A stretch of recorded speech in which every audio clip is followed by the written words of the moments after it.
Thanks for downloading a 3CR podcast. 3CR is an independent community radio station based in Melbourne, Australia. We need your financial support to keep going. Go to www.3cr.org.au for more information and to donate online. Now stay tuned for your 3CR podcast.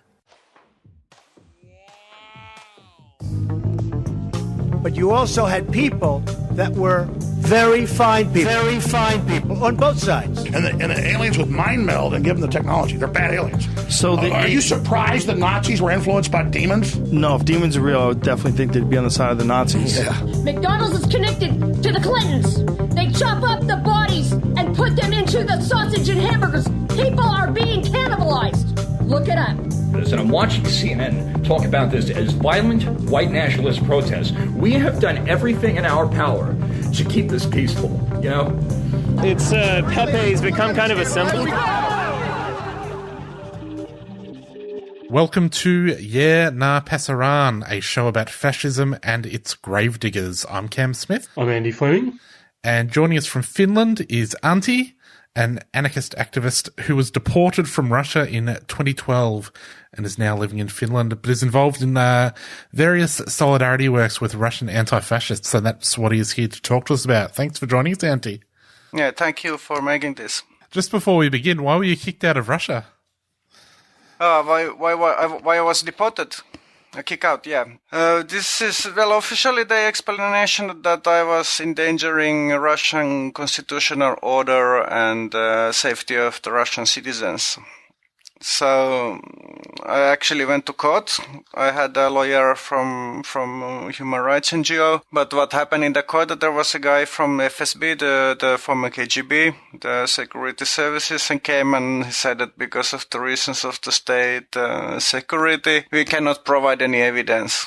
But anyway, we consider this guy as a threat to constitutional order, and that was it. And this is actually pretty much how it goes on also in Finland and probably most of the countries. You don't, to deport someone, you don't need much proof in if it's about the national security. I just thought it was worth mentioning the context, because there's plenty of Kremlin watchers out there these days, but you're the real deal. Yeah, I mean, well, it was, of course. But this is, I mean, a topic probably which we will be discussing today. Like the system kind of needs different kinds of threats to get going, because there is a huge amount of people hunting extremists in Russia, probably much more than any extremists. So this kind of things needs to happen. So I guess you're hinting at the reason that we've got you on. There was recently a court case in Russia involving a group of anarchists or anti-fascists that were called The Network, and the case was a little bit dodgy, to put it lightly. Could you take us through what that case was about? This case, now it's usually we discuss as network, like 2 years ago, it was more often called Penza St. Petersburg case. So this is basically number of people accused in Penza and St. Petersburg. It's altogether 7 people in Penza and 3 more in St. Petersburg who were accused of being part of underground clandestine revolutionary organization which was planning to overthrow the Russian regime. The first arrest happened already in October 2017, but this case became widely known only in the next January of 2018, because when people start to get arrested in St. Petersburg, because Penza, it's a small city, it's several hundred kilometers southeast from Moscow. And the people there were not like super connected to any remaining anti-fascist and anarchist scene. There were some connections, but this kind of news that they got arrested, and of course, often when people are arrested, their relatives are pretty afraid to contact anything. So if most of the active people got arrested or were forced to go to clandestine to escape from the area. There was not so much information spreading. So the whole story only broke out 2 years ago in January. And after this, there was a support campaign which started. In terms of organising to overthrow the Russian state, what were they accused of actually doing to that end? Well, this was interesting because basically most of the proof in the court, it was some chats, which like recordings, like online chats, which were basically and some computer files about some drafts, but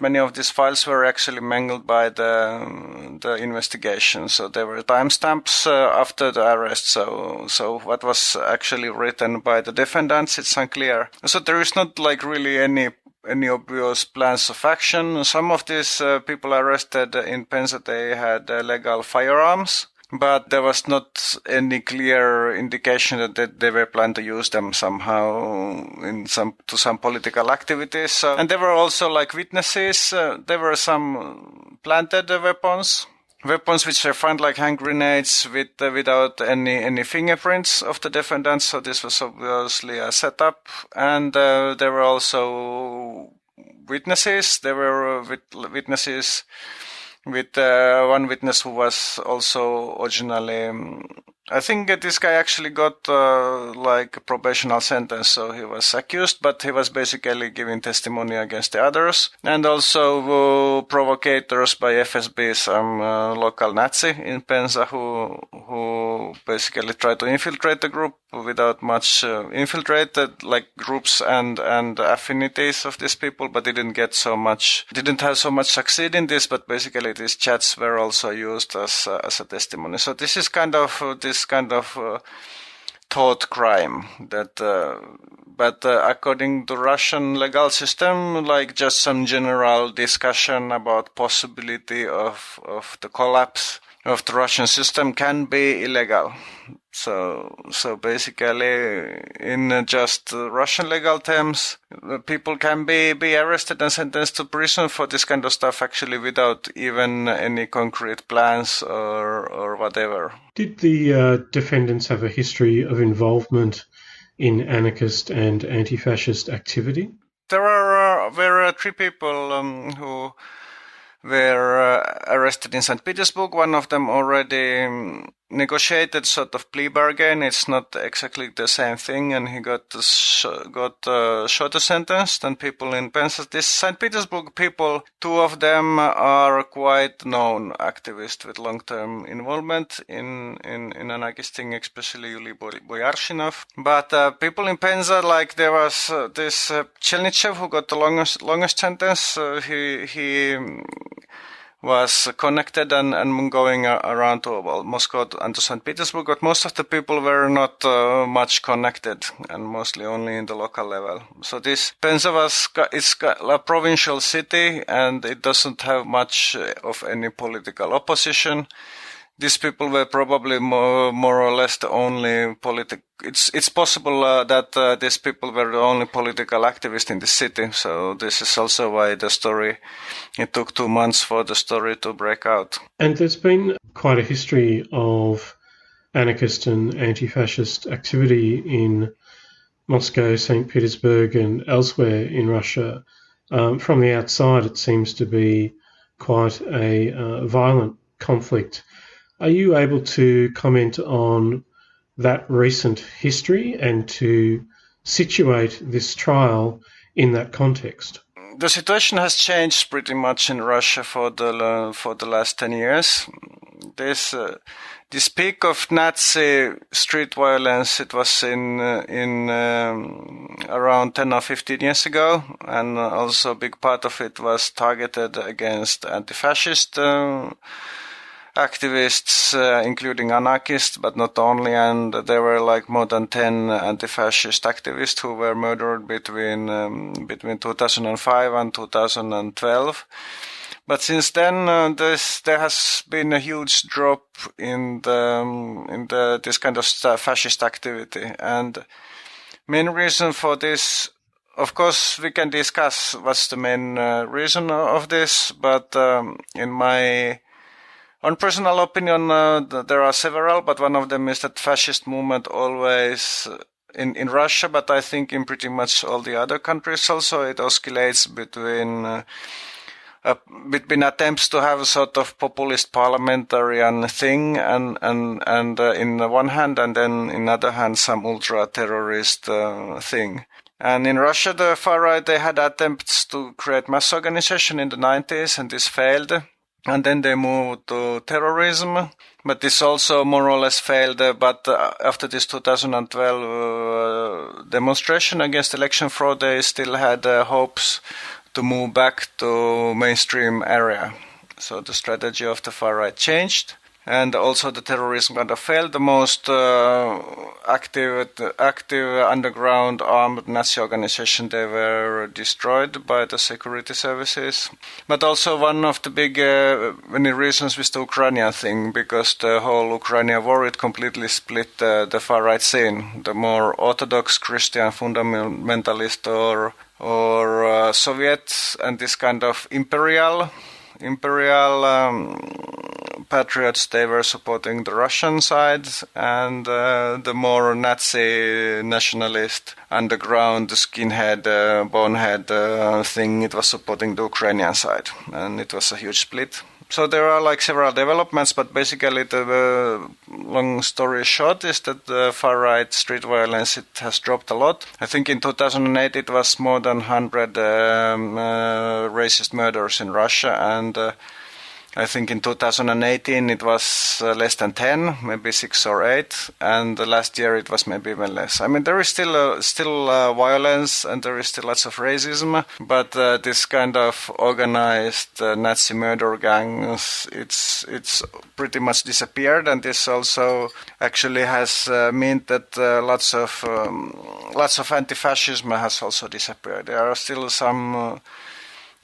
I think there are still like some small anti-fascist direct action affinities, but it's much more smaller than 10 years ago. But this was happening in Penza and inside Petersburg. Of course, it's still kind of fallout from this last situation, because while the security services got more concerned of the Nazi violence, especially when they started to kill even police, they got more concerned also of the anti-fascist movement, which especially after some big demonstrations to which and direct actions which anti-fascists took part on more social issues. So this security service apparatus and police started to target anti-fascists much more, and this is one of the results of these developments, even if quite late. The arrests took place initially prior to the World Cup, and I guess in that sense it was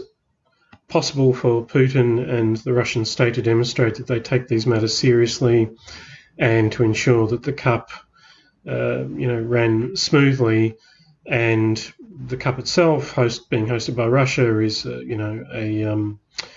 guess a feather in Putin's cap. My impression is that Putin and those around him exercise very clear control over the public culture of Russia. Is that so? And is there opposition? And how does that opposition to Putin's regime manifest itself, given these many legal and political constraints on political opposition? Like in general, the opposition in Russia is not very strong, and it has not been in the whole Putin's time, and actually last 8 years. It has been much stronger than before. So before, I mean, in the sense, like, of course, when we talk about opposition in Russia, there are two oppositions. There is this kind of loyal, formal opposition, which is in parliament. There are, just like in the many countries of the Eastern Bloc, there used to be, and even nowadays in North Korea, there is official opposition parties, which are just symbolic. These opposition parties, they are maybe a bit more real opposition than in North Korea, but they still never oppose Kremlin in any crucial things. This is, for example, the Communist Party of the Russian Federation is kind of loyal opposition. But besides this, there is so-called unofficial opposition or street opposition. This is people who are organizing demonstrations against corruption corruption, against election fraud, and against political repressions. And this is an existing thing, and it's even managed to succeed in the most local level of elections, because the local elections are not controlled so much, but they have no way to go to the state parliament, like the federal parliament. This is like the general picture, and there is lots of political diversity. There is people in the opposition. There are lots of quite right-wing liberal people who basically want more Western course of development. But there is also nationalists and social democrats and communists outside the Communist Party. So this is and national Bolsheviks and so on. So this is like mixed. But anarchist and anti-fascist involvement is like usually like many anarchist and anti-fascists try to somehow get involved if there is some mass demonstrations going on, but also it's a bit separate. There is not like super much interest to be involved in parliamentary elections. But often this repression, which often after the big demonstrations there are waves of repression. And now, for example, Yegor Lesnik, who is in prison for the last summer's anti-election fraud demonstrations in Moscow. He's a long-term like hardcore and anti-fascist activist from, I think, city of Volsk, which is neighboring the Volgograd, which is sometimes more famous as Stalingrad. It's the former Stalingrad area. So he was in these Moscow demonstrations and he got randomly grabbed and given a long prison sentence, like what's happened to many other people as well. So this is like generally what's happening. You've referred to the fact that the opposition to Putin is quite varied, and some of it does oppose Putin and some of it doesn't. Within that context, figures like, well, there's National Bolshevism, there's figures like Dugin and others, and some of those figures appear to be trying to develop connections between themselves and the international far right. What can you say about those connections? Like as I explained with the Ukrainian war, there was a big split in the far right related to Ukrainian war, and this is also reflects in the West. Like there are like people like Salvini in Italy, who is happy to cooperate with Russia, especially in the southern Europe. Many parts of the traditional far right, they are positive with Russia. In the Eastern Europe, not so much. The Nordic resistance movement, which is active here in Finland and in the Nordic countries, and only remaining like ultra far right party, basically. They have like vague position in terms of Russia. They are the Swedish. They have some connections to some Russian, basically this kind of imperial patriotic tendencies. But in Finland, they never publicly take pro-Russian position because it's impossible here. But obviously, both Kremlin and anti-Kremlin right-wing groups, they are creating international network, and Kremlin is more trying to appease kind of right-wing populist thing, but then this kind of ultra-national socialists, they are anti-Putin and anti-Kremlin, and they are heavily networked with Ukrainian far-right, which is basically Ukraine is maybe becoming more like a central hub of this kind of national socialist tendencies in Europe and worldwide. And the Russian tendencies more into national socialism and like basically all the tendencies which want to create national state, because currently the official Russian ideology is not the ideology of a nation state. And these tendencies are networking with Ukrainian far right, and Ukraine is kind of important point, like reference point for them, because Ukraine is much more, especially Western Ukraine, is basically a nation state.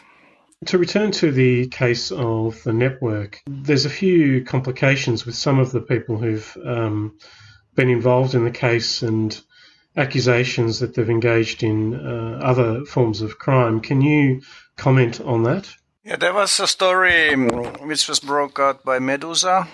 It's basically oppositional Russian language media which is based on Latvia. So in city of Riga, it's the neighboring country inside the European Union which has a big Russian language minority also. So they broke a story that at least two of the people who are involved in the case, this Ivankin, who was sentenced in Penza, and Poltavets, who is right now a clandestine activist hiding in Ukraine, who managed to escape from Russia, were involved in two murders approximately half a year before the first arrests. And this is basically based on the story of the Poltavets who is like repenting of these events.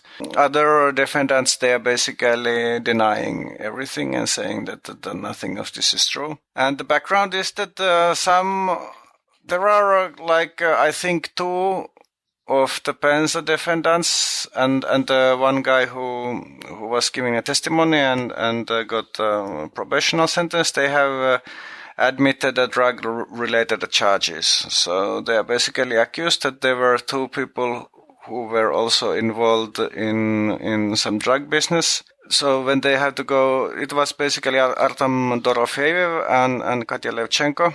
And when they weren't hiding in the March of 2017, after the first searches, there was some sort of conflict between them, and two persons got killed not far from the city of Ryazan, which is basically between Moscow and Penza.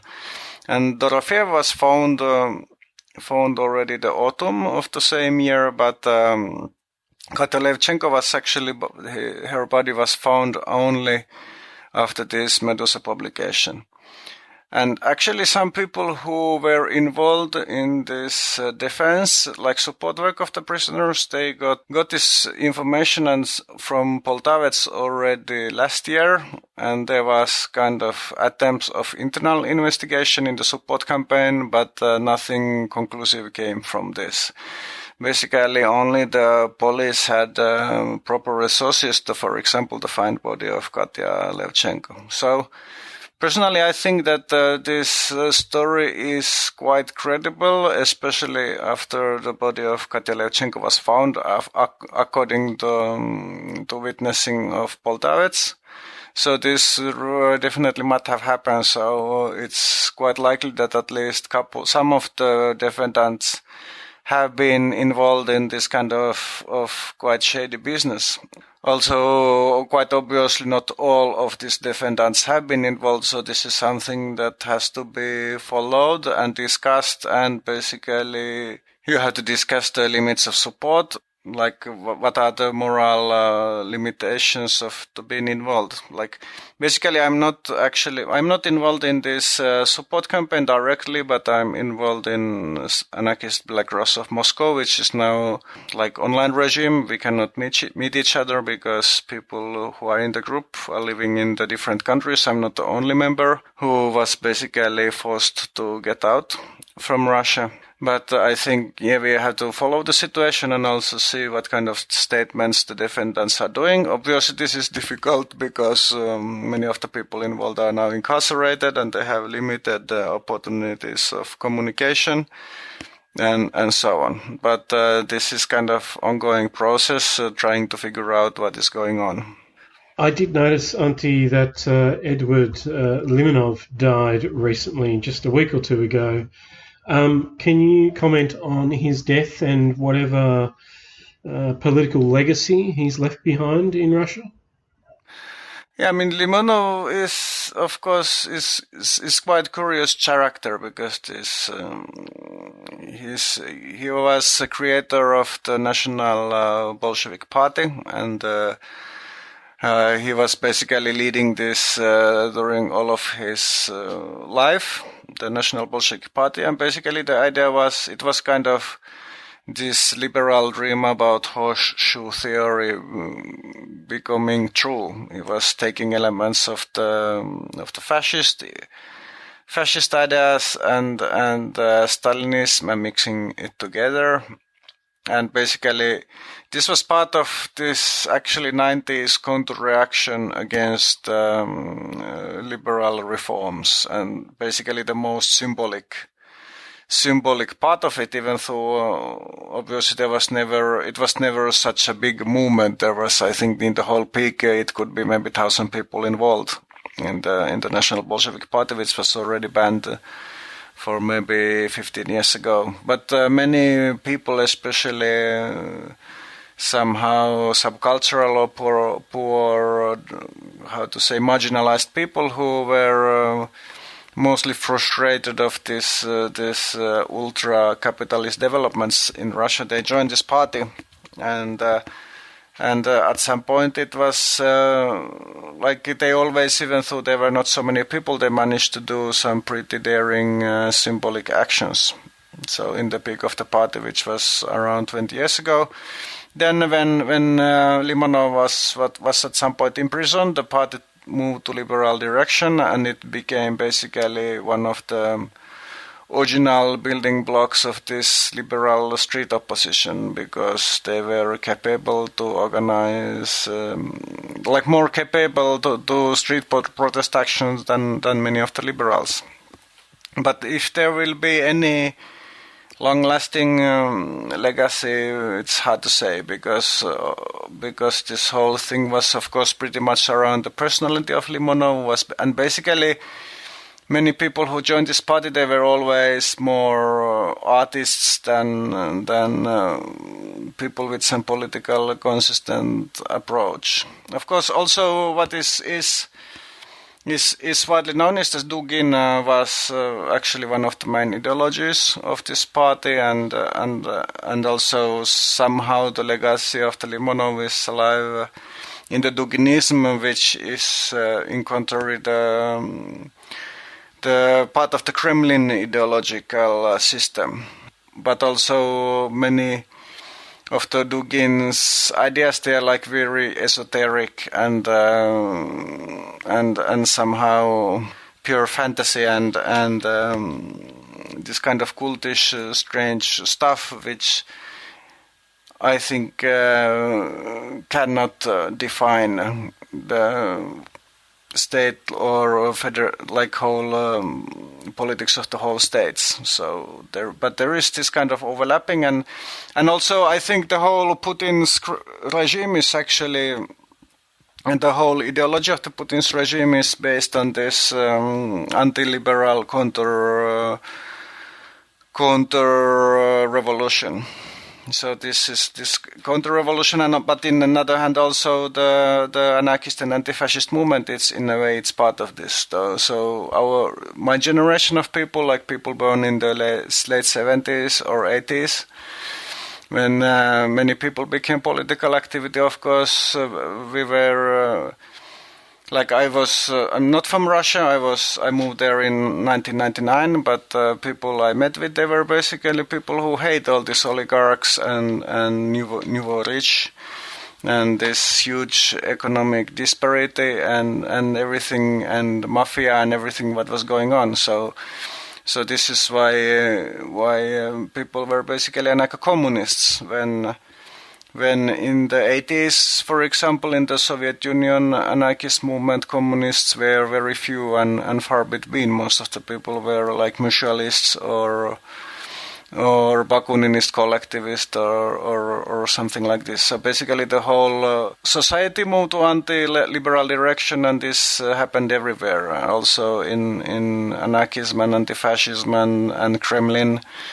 And different parties and so on. And Limonov was quite important symbol of all of these developments, and his pretty crazy ideas were like part of this whole wider phenomena.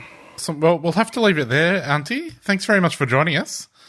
Okay, yeah, thank you. Thanks for making this. That was Antti there, talking to us from Finland about the situation in Russia and specifically the network case, which you can find out more about at the campaign site repression.com, like repression, but with a U for Russia. Global Intifada is up next. You can check us out on Facebook at You can? Yeah Nah Passaran, and there is also a podcast of this show available at 3cr.org.au/Yeah Nah Passaran.